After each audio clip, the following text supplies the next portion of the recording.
Mais je pense qu'on va pouvoir démarrer. Donc, merci à tous d'être venus aujourd'hui. Donc, on va parler de notre solution de diffusion des factures clients dans ce webinaire. Donc, merci aujourd'hui à Romain, Xavier et à Médéric d'être présents. Romain, tu peux peut-être passer le slide suivant. Voilà, donc Xavier, Médéric et Romain que vous connaissez déjà sûrement, qui vont être vos intervenants aujourd'hui. Donc, normalement, sur Microsoft Teams, vous pouvez poser vos questions. Vous avez un bouton qui s'appelle Q&R. Donc, vous pouvez vous poser vos questions à tout moment euh, via ce bouton.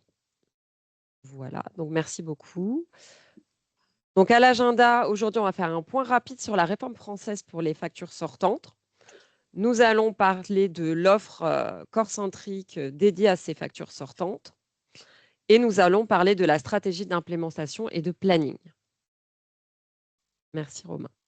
Et je vais prendre le relais pour présenter, alors rapidement, on va faire un retour sur la réforme française que maintenant tout le monde connaît bien, mais on est un peu obligé de reprendre les choses du début. Donc la réforme française, le calendrier a été confirmé, on est sur la date du 1er septembre 2026 pour le Go Live de la première phase pour une partie des fournisseurs, puis de septembre 2027 pour tous les fournisseurs. Le périmètre est confirmé aussi, e-invoicing, cycle de vie et reporting. Le rôle du portail public a un peu évolué, le PPF, portail public de facturation. Ça fait déjà quelques mois, mais donc maintenant, le PPF va se concentrer sur un rôle de concentrateur de données. Et on a une obligation de passer par des plateformes agréées, anciennement PDP, maintenant on va parler de PA.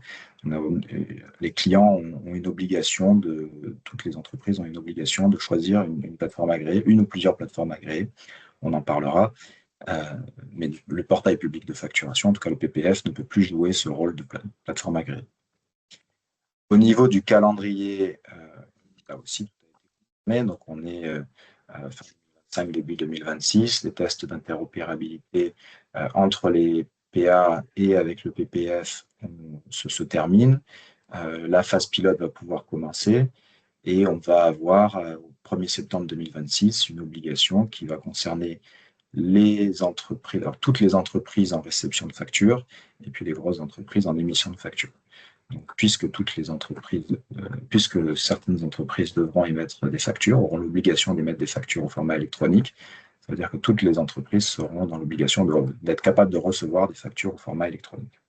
Et puis, 1er septembre 2027, l'obligation pour tout le monde, on sera en flux de croisière sur l'ensemble des entreprises françaises, en incluant les PME et les TPE. Si on revient sur l'année 2026 qui nous intéresse particulièrement, à partir de mars-avril, on va pouvoir commencer à recevoir des factures. Donc, il y aura une phase pilote, mais on va pouvoir aussi ouvrir en production l'envoi et la réception de factures en format électronique. Donc, l'idée, c'est de ne pas attendre le 1er septembre pour commencer à faire ça. L'idée, c'est d'être prêt premier trimestre, voilà, premier semestre, si possible avant l'été. C'est un peu notre objectif chez Core-Centric, puisque on a l'intention de pouvoir prendre des vacances en été, et je pense que c'est pareil pour tout le monde. Donc, l'idée, c'est d'être prêt avant l'été de 2026. Alors, le schéma de flux, donc ça, c'est un peu à la vue de l'administration fiscale.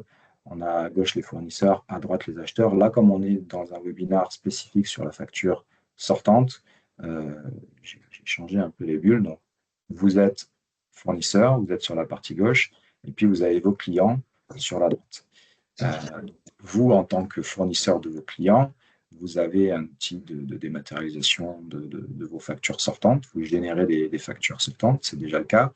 La particularité, c'est qu'en passant par la facture électronique, en passant en facture électronique, vous allez choisir une plateforme agréée du fournisseur, donc votre plateforme agréée. Vous allez envoyer vos factures à cette plateforme agréée qui va aller lire dans le portail public de facturation, dans l'annuaire du portail public de facturation, les clients, le client qui est identifié sur la facture et quelle est la plateforme agréée de ce client-là. Donc ça, c'est le rôle de la plateforme agréée, d'aller lire et de trouver quelle est la plateforme agréée du fournisseur, du client, pardon, à qui on envoie la facture. Et puis, donc, la facture sera envoyée et les clients récupéreront leur facture de cette manière-là. Ils auront accès à leur facture électronique. Et puis, on a des flèches qui aussi repartent de la droite vers la gauche. Hein. La flèche est double parce qu'il y a aussi une mise à jour des statuts. Donc, c'est ce qu'on va voir, juste après en détaillant les flux. Il y a un envoi de la facture et puis il y a une mise à jour des différents statuts. Alors, l'offre Core-centric, donc le positionnement de Core-centric, on a fait le choix de ne pas se positionner en tant que plateforme agréée, mais par contre de travailler avec des spécialistes du marché et notamment une plateforme qu'on a choisi de mettre en avant, c'est Avalara. Donc Avalara qui est PA, qui est spécialiste de la facture électronique depuis des années, pas que sur la réforme française, hein, dans le monde entier. Il y a une veille forte chez Avalara de ces démarches de différents pays de passer à de la facture électronique. Et d'ailleurs, là, on parle de la France, mais on a déjà commencé sur la Belgique, puisque la Belgique passe au 1er janvier 2026. Et un grand nombre de pays vont suivre en 2026-2027. Voilà, donc c'est un mouvement qui n'est pas que français, qui est vraiment international. Donc la solution qu'on propose, c'est une solution clé en main, où vous avez Core-centric pour toute la gestion du flux facture. Alors facture entrante aussi, on en a parlé dans d'autres webinaires, mais aujourd'hui c'est facture sortante. Et puis Avalara pour tout ce qui est mise en conformité avec la nouvelle loi les nouvelles lois sur la facture électronique. Donc ça s'adresse à qui? Ça s'adresse aux clients qui cherchent un tout en un et qui n'ont pas forcément les ressources pour aller mener un appel d'offres, choisir une plateforme agréée. Et donc, Core-centric étant déjà votre partenaire, on vous propose de mettre en place cette solution aussi sur les factures sortantes, puisque principalement, vous êtes déjà client sur la partie facture entrante. Alors, ce que nos équipes sont en train de préparer, donc je reviens encore sur ce schéma de flux. L'idée, c'est de se positionner côté Core-centric sur les factures entrantes à gauche et les factures sortantes à droite. Aujourd'hui, on va faire un focus sur les factures sortantes, mais je récapitule. On va se positionner entrant-sortant et électronique, non électronique. Donc, côté entrant, on en a déjà pas mal parlé. Électronique avec Avalara, non électronique avec la réception email et extraction par IA facture. Puis, vous gérez le flux des factures entrantes dans Core-centric, application P2P de Core-centric. Et puis, il se trouve qu'on a, côté facture sortante, depuis longtemps chez Core-centric, mais pas forcément en France, plutôt qu'aux États-Unis, une solution pour envoyer les factures aux clients. Donc, vraiment, l'autre partie, la partie order to cash. À gauche, on est sur du P2P, procure to pay, et à droite, on est sur l'order to cash. Donc, c'est l'envoi de factures aux clients. Et là aussi, on va avoir cette spécificité de pouvoir envoyer des factures en électronique à vos clients qui sont soumis à la réforme via la plateforme Avalara, ou en non électronique pour vos clients étrangers, par exemple, où on va envoyer les factures, par email, en PDF. Classique. Voilà. Donc, si on détaille les flux qui sont prévus dans la réforme, donc on va avoir un flux e-invoicing B2B, donc ça, c'est tout simplement le fait d'envoyer sa facture au format électronique, au format de la réforme. Donc, vous avez votre outil de vente B2B. On va envoyer les factures, j'ai un petit problème de flèche, mais on va envoyer les factures à Core-centric. Core-centric va la dispatcher pour les factures électroniques, va les envoyer à Avalara, qui va les faire suivre, alors j'ai pris un raccourci là, mais qui va les faire suivre à l'APA du client, puis au client. Donc ça, c'est vraiment l'envoi de la facture au format électronique. Petite particularité, on en a déjà parlé aussi pour les factures entrantes, mais ces factures au format électronique, du coup, contiendront beaucoup plus d'informations que ce qu'on peut avoir l'habitude de capturer sur des factures PDF, donc notamment les lignes de facture et plus d'informations aussi en tête et pied de page. Donc, vos clients pourront utiliser plus d'informations grâce au format électronique de ces factures. Ensuite, sur la partie cycle de vie, là aussi, c'est le pendant de ce qu'on a pu déjà voir sur les factures sortantes, mais sur les factures entrantes, pardon, sur les cycles de vie, on va envoyer donc les factures à vos clients et vos clients vont pouvoir gérer un statut sur leur outil P2P et peut-être refuser une facture, passer une facture en litige ou accepter une facture et la passer en paiement. Donc, tous ces statuts vont pouvoir remonter, c'est la flèche violette ici, de vos clients jusqu'à vous via Avalara, via l'APA du client déjà, puis la PA à vous, c'est-à-dire Avalara, et puis dans l'outil Corecentric où vous aurez une vue complète de toutes vos factures sortantes. Là encore, je répète, toutes vos factures sortantes, les factures électroniques, mais aussi les non électroniques. Et sur les factures électroniques, vous verrez ce statut évoluer. Sur les factures non électroniques, il n'y a pas cette notion, on envoie la facture et puis ensuite on n'a pas de mise à jour de statut. Sur la facture électronique, c'est vraiment le gros avantage de cette réforme, ça va permettre beaucoup de visibilité en temps réel pour le fournisseur, et le fournisseur en l'occurrence c'est vous. Les statuts vont être mis à jour directement. Et puis on a un autre statut, je crois, qui est obligatoire, qui s'appelle paiement. Pas le terme en tête, mais c'est le fait de confirmer que vous avez bien reçu le paiement. Et là, c'est un statut qui repartira dans l'autre sens, donc de la gauche vers la droite, où vous allez informer vos clients et aussi l'administration fiscale, par le biais des PA, que la facture a bien été payée. Voilà, ça c'est le flux cycle de vie. Et puis, petite particularité par rapport au flux entrant, donc là sur le flux sortant, on a la notion de B2C. Donc, pour certains clients font du B2C. Donc, c'est des factures clients, c'est des tickets de caisse, c'est voilà, des factures qui sont rarement imprimées et gérées en tout cas par le client, puisque c'est du B2C.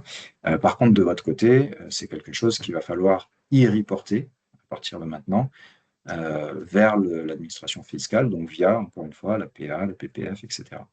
Donc, le B2C, en général, on a des gros volumes de factures sur du B2C. Et l'idée, c'est de faire ces déclarations. C'est déjà des choses qui existent, puisque c'est des déclarations de TVA sur le B2C qui sont déjà en place aujourd'hui. C'est géré selon une périodicité définie. Donc, en général, c'est par décade. Ça peut être d'autres périodicités, mais voilà, ce qu'on a pu voir pour nos clients, le groupe de nos clients, c'est par décade. Et donc, l'ensemble des flux B2C sont agrégés par décade et doivent être remontés par e-reporting au PPF, aussi selon cette périodicité. Donc là, il y a deux façons de faire. Soit l'agrégation des batchs est faite dans l'ERP, dans votre outil de vente. Donc, vous avez tous vos flux B2C, vous faites cette agrégation et vous nous l'envoyez, et on la fait suivre. Soit vous nous envoyez les flux au fil de l'eau et on s'occupe de faire l'agrégation pour la déclaration au PPF. Voilà, ça, ce sera à discuter et à mettre en place. Alors, dans ce que préparent nos équipes, on a une roadmap qui avance et qui a été définie. Je ne vais pas tout passer en détail, mais en gros, c'est la mise en conformité avec l'ensemble des contraintes réglementaires, que ce soit pour la France, mais aussi pour les autres pays. Vous voyez que là, on parle de la Belgique, on parle de l'Espagne, du Portugal, de la Pologne. Donc, si vous travaillez dans ces pays, si vous avez des sociétés dans ces pays, ce n'est pas le fait de travailler avec un fournisseur espagnol ou avec un client polonais, c'est vraiment le fait d'avoir des entités chez vous dans ces pays-là. À ce moment-là, vous serez concerné par les réformes des factures électroniques de ces pays-là. Donc, venez nous voir sur ces sujets aussi. On fera peut-être un webinaire dédié d'ailleurs sur les réformes des autres pays. Voilà, donc dans le cadre de la roadmap, on travaille sur tous ces pays, on travaille sur la mise en conformité pour les factures sortantes et pour les factures entrantes, en gérant toutes les particularités, e-reporting, cycle de vie. Et notre objectif, c'est d'être prêt pour la release de mars 2026, donc la 2603. Il faut savoir que tous nos produits, que ce soit pour les factures entrantes, pour le P2P ou pour l'order to cash, tous nos produits suivent le même cycle de release. Donc la 2603, que ce soit pour l'entrant ou le sortant, sera la release où on sera conforme et prêt à être utilisé pour échanger les factures électroniques, une fois que ce soit sur l'entrant ou sur le sortant. Voilà, et je vais passer la main à Médéric pour la partie implémentation. Bonjour à tous. Sur la partie implémentation, pour ceux qui ont suivi déjà les webinaires sur les factures entrantes, on va observer évidemment pas mal de ressemblances, même si l'implémentation de la facture sortante représente un défi métier moins large que pour la facture entrante. Les projets d'implémentation sur la facture 130 vont être surtout des projets d'intégration et de mapping de données entre toutes les sources de factures que vous allez avoir et la plateforme concentrique qui va consolider toutes ces factures avant de les envoyer à la PA. Tu peux passer au slide suivant, Romain, s'il te plaît. Bref, tous les clics. En termes de planning, on est parti de la deadline qui est la mise en conformité au 1er septembre, qui est un impératif. Et on a construit en fait des jalons en fonction d'un certain nombre de contraintes. D'abord, on a une contrainte technique pour la mise en place des flux et des tests. Pour les tests, les plateformes ne seront pas opérationnelles pour être connectées, interconnectées avant le mois de mars. Ça, c'est du fait de la réforme et des développements nécessaires pour les côtés PA et PPF. Ça tombe bien parce qu'on a aussi une release de Core-Centric, vous l'avez vu dans la roadmap, une release qui va sortir en mars avec les derniers développements d'adaptation. On a aussi une période de congé en juillet-août qui rend en général l'activité plus compliquée. Donc on a fixé des jalons qui sont les suivants. On a pour objectif d'être prêt en production en juin, ce qui signifie de faire des tests sur les mois précédents, avril, mai, juin. Et donc d'être prêt avant le mois d'avril pour démarrer la recette, ce qui signifie faire les ateliers d'implémentation sur le premier trimestre 2026. Comme on va le voir par la suite, on a une démarche qui consiste en 3 étapes. Un cadrage avec une contractualisation, une implémentation et des tests. Ouais, c'était bien anticipé. Ouais. Donc la première étape, le cadrage. Le cadrage a pour objectif en fait, de dimensionner l'implémentation. Pendant le cadrage, donc, on va définir le périmètre du projet avec les flux concernés, le nombre de factures concernées, les différents outils impliqués, les sources de factures et les formats, l'APA utilisée, les types de factures et de flux métiers concernés, ce qui va nous permettre en fait d'identifier un certain nombre de points d'attention à suivre de près. On sait que, comme j'ai dit tout à l'heure, c'est l'intégration principalement entre vos sources de factures et la plateforme Core-Centric qui va focaliser la plus grande part de l'activité sur ces projets. On doit aussi se demander quel va être le niveau de e-reporting souhaité, que va-t-on faire des factures qui partent à l'étranger, etc. Donc pendant ce cadrage, en fait, on va lister tout ce qu'on va devoir traiter pendant l'implémentation, ce qui va permettre de dimensionner non seulement le projet d'implémentation avec la liste des tâches qui vont être nécessaires et donc la charge associée, mais aussi de dimensionner la part de contractualisation pour le traitement des factures en fonction des volumes prévus sur l'année. Voilà, le cadrage permet de produire un document dans lequel il y aura une analyse de risque et une liste des sujets à adresser qui vont permettre de préparer l'implémentation. Et puis, ça va permettre aussi de produire un contrat sur cette partie facture sortante avec l'ARR des logiciels concernés et puis la partie implémentation. Slide suivant, Romain. Une fois le cadrage réalisé et quand on aura contractualisé la relation sur cette partie, on va lancer la mise en œuvre. Là, c'est une mise en œuvre qui se déroule de façon assez classique avec des ateliers d'implémentation. Alors là encore, pour ceux qui ont l'habitude de CIPI, on n'est pas sur des ateliers aussi denses et nombreux que sur CIPI parce qu'en fait, en termes de métier, les flux sont assez simples.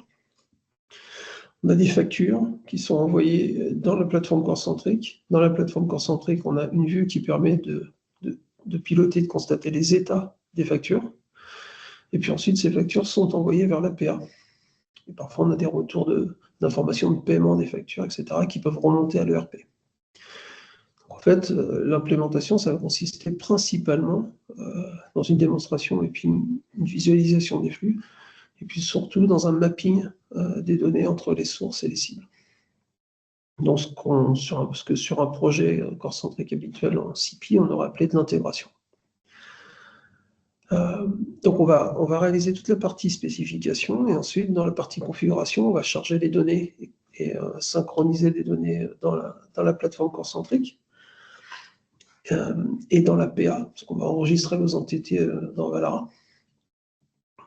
Et surtout, on va réaliser le développement des interfaces pour se préparer à la phase de test. La phase de test, quand on aura des plateformes PA et PPF disponibles pour réaliser des tests de bout en bout, on va connecter tous les chaînons de notre chaîne, et on va vérifier que l'information circule de bout en bout. Et puis, on va traiter les cas d'usage particuliers qu'on aura définis. Tout cela afin d'être prêt pour une mise en production dès juin, ce qui permettra d'abord de disposer d'un buffer de 2 mois, si jamais il devait y avoir des retards ou des glissements. Et dans le meilleur des cas, simplement d'être prêt très à l'avance et puis de pouvoir sereinement voir venir la date du 1er septembre. La slide suivante, Romain. Donc, on revoit les étapes. Alors, idéalement, le cadrage, c'était Q4 2025. Ça devient compliqué, très peu de temps sur le trimestre 4 de 2025. Mais voilà, à ce stade, il devient assez urgent de se lancer, de prendre une décision sur les factures sortantes, faire une note de cadrage rapidement pour pouvoir, on va dire, fin janvier, se lancer sur le projet, donc avoir défini tout le périmètre du projet et se lancer sur la mise en œuvre pour respecter les délais qu'on s'est fixés, donc atelier de paramétrage sur le premier trimestre, être prêt pour faire les tests sur le second trimestre pour une mise en production au 1er juin.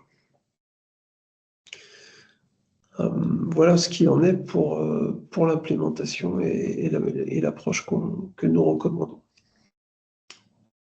Je passe la main à Xavier pour le modèle économique. Merci Médéric pour ces explications très claires au niveau donc de l'approche projet. Donc vous imaginez bien que dans le cadre donc de ce programme autour donc de la gestion de la facture sortante, il y aura donc un modèle économique à prendre en considération qui associera Romain, si tu peux passer au slide suivant, voilà, qui va associer donc à la fois donc une partie service que Médéric vous a extrêmement bien décrite et puis une partie plus dite logicielle et transactionnelle.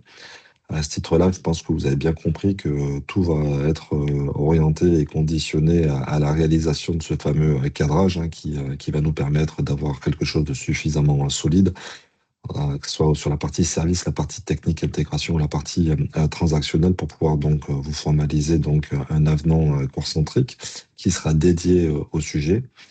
L'objectif sur la partie transactionnelle, ça sera aussi bien entendu d'avoir donc un effet volume associé donc au traitement des factures entrantes que vous avez donc déjà sélectionnées au travers donc la plateforme Valara ou au travers les API FNOR si vous décidez de travailler avec une autre plateforme donc agréée. Le tout et l'objectif, c'est d'avoir une approche la plus industrialisée possible, une approche à la fois connue par vous en tant que client, mais aussi reconnue en termes de déroulé et de succès. Avec un objectif effectivement de pouvoir donc vous assurer et vous garantir une mise en production dans les dates associées au calendrier réglementaire qui nous amène à septembre 2026, sauf contre-ordre d'ici là.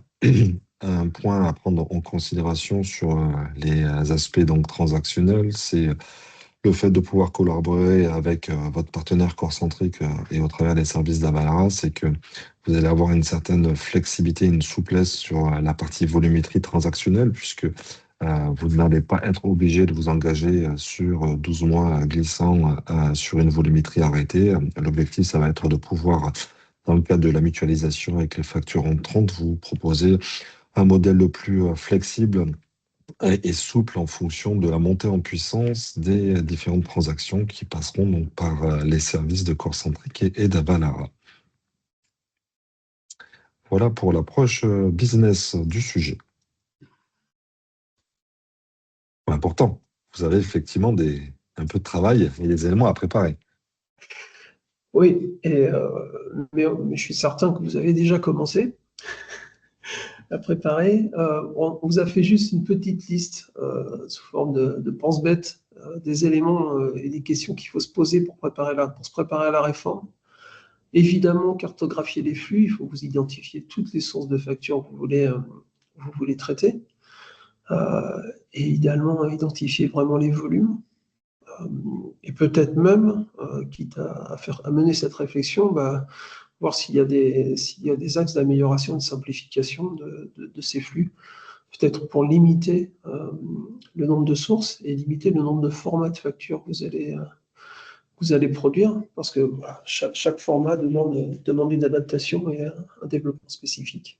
Quand je dis développement spécifique, c'est une prise en compte de ce format simplement. Ensuite, vous allez devoir vous demander quel type de format.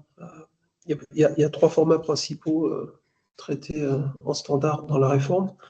Il va falloir réfléchir au format que vous souhaitez utiliser, encore une fois, en fonction de vos sources.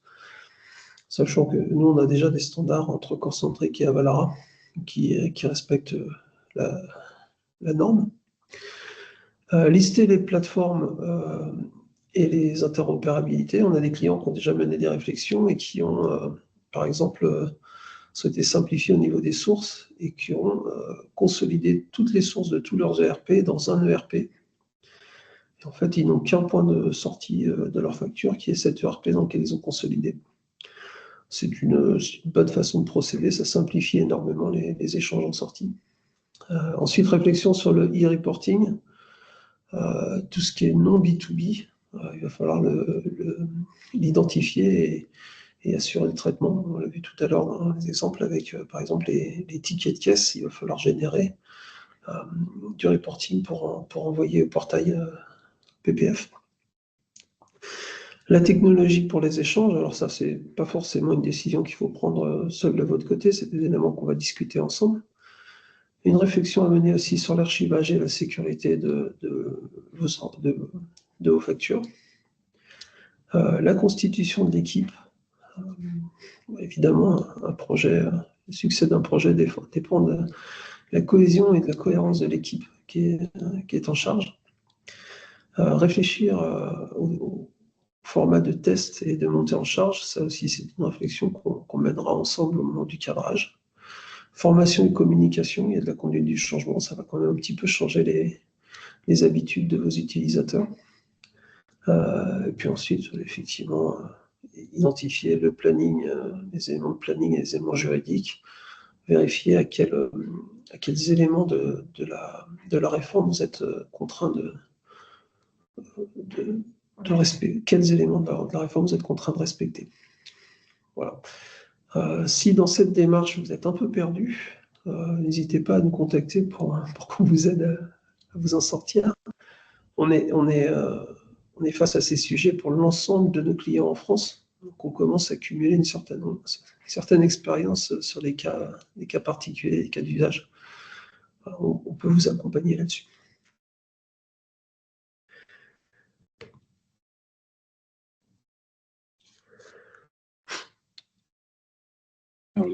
La prochaine étape pour vous, à ce stade, ça va être de nous appeler. D'abord, peut-être de commencer à vous poser les questions qu'on a listées au-dessus, mais surtout de nous appeler si vous avez besoin d'assistance ou si vous voulez qu'on échange un peu plus en détail sur votre situation et qu'on Ça coupe un peu pour Médéric. Donc, mais effectivement, l'idée, c'est que vous gardiez bien le contact avec vos CSM respectifs et que vous puissiez directement les solliciter sur le sujet. Ils se feront un plaisir, bien entendu, aussi de vous partager certains documents très structurants qui vont nous permettre de formaliser, finaliser, si besoin était, les propositions de cadrage et d'avancer un petit peu plus loin sur cette thématique en complément de la thématique de gestion des factures entrantes. Merci à Romain, Xavier et Médéric d'avoir préparé ce webinaire. Donc, si vous avez des questions, vous pouvez les poser dans la section Q&R si besoin. Autre information importante, vous avez reçu aujourd'hui un email normalement pour vous inviter au prochain club utilisateur qui aura lieu le 19 mars prochain. Donc pour vous inscrire, c'est un formulaire et dans lequel on a listé 8 thèmes d'ateliers possibles. Donc il faut que vous votiez pour ces ateliers, celui que vous préférez à celui qui vous intéresse le moins. Et donc, les votes seront ouverts jusqu'au 15 janvier et ça va nous permettre vraiment de faire un agenda personnalisé à vos besoins, à ce que vous recherchez. Voilà. Donc, n'hésitez pas à vous inscrire dès à présent et aussi à le transférer aux membres de vos équipes qui n'auraient pas reçu cette invitation. Voilà. Merci encore à tout le monde. Donc, je laisse encore 1 minute pour voir si on a des questions. Pour l'instant, nous n'avons pas de questions. Écoutez, je vous propose donc de clôturer ce webinaire et au nom de toute l'équipe Corcentrique, vous souhaitez de très belles fêtes de fin d'année. On se dit rendez-vous en 2026 pour de nouvelles aventures, mais bien sûr, d'ici là, n'hésitez pas à solliciter vos CSM si vous avez des questions ou si vous souhaitez lancer le sujet avec Corcentrique. Très bonne journée à tous. Merci à tous. Merci à Bonne tous. journée. Au revoir. Ouais. Bon.